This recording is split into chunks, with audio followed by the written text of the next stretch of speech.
বয়স 30 পার হওয়ার পর অনেক ক্যাপাবল মানুষও হঠাৎ করে কেমন জানি একটা স্টাক ফিল করতে শুরু করে।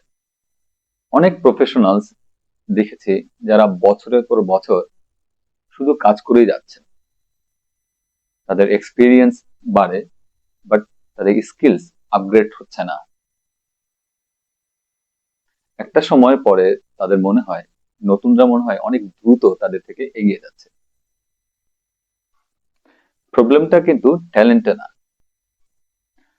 প্রবলেম হলো স্কিল আপডেট বন্ধ হয়ে যাওয়া। আর এর থেকে উত্তরণের জন্য আমরা এখানে 3টা স্টেপ নিয়ে আলোচনা করব। Step number 1, build skills not titles. একটা জিনিস মনে রাখবেন, টাইটেল কোম্পানি দেয়, বাট স্কিলটা নিজের জন্য বানান।